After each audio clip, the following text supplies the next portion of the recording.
Welcome back to another episode of Automotive Insight. Today's repair is a 2004 Toyota Sequoia. Customer states that they're having sort of an intermittent brake pedal, like assist or effort. The customer has supplied the brake booster, but we're going to check it out first. So let's get into it.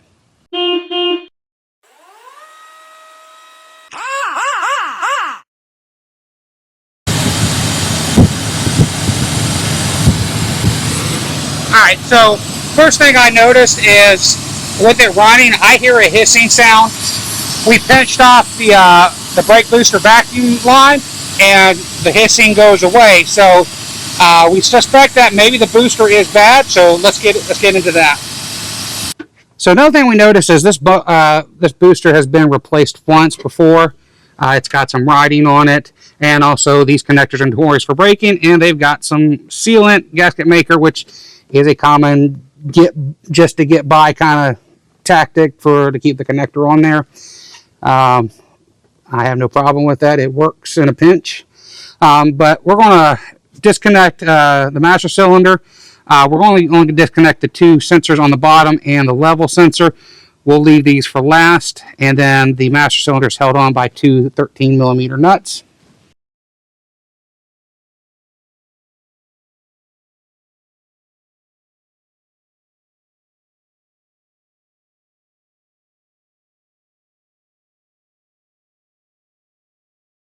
Okay, we're going to dislodge the brake lines from the connector. It is the two outer ones. That way it can give us a little bit more flexibility here.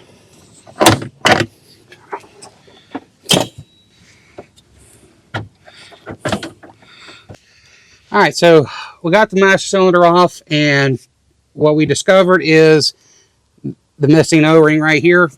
Sometimes they have a gasket that goes right here. This one is a square O-ring.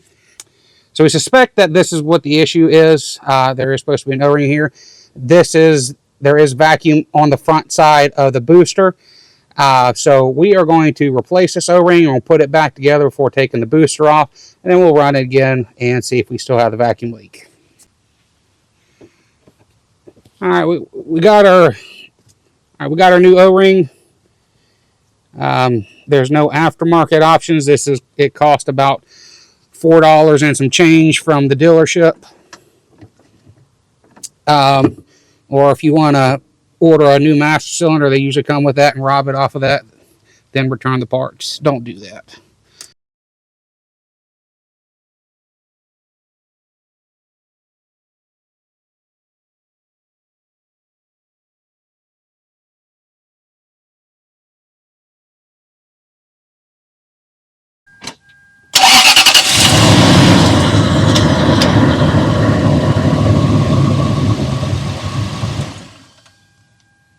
So you don't hear the hissing sound, and also it had a delayed hissing sound, like the vacuum was being released or the air was actually rushing into the booster, depending on how you want to look at it. So the issue is just the missing O-ring. We're not surprised because this isn't obviously a normal wear and tear repair, because the booster had been replaced and it was just missed when installing the new to them booster. All right, that's going to wrap this up. Got kind of lucky on this repair that we didn't have to end up removing the brake booster. This was just missed during the first used brake booster that was put on this by someone else. That O-ring does cost about between $4 and $5 from the dealership. I did not find any aftermarket options. Unless you wanted to 3D print your own. We did consider doing that.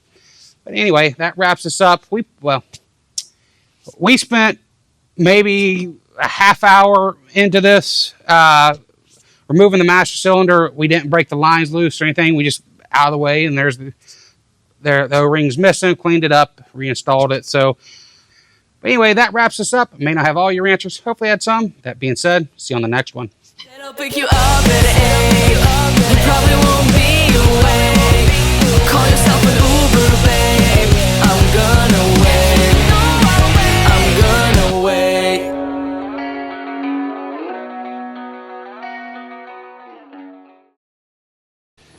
What the torch back on that brake reservoir cap?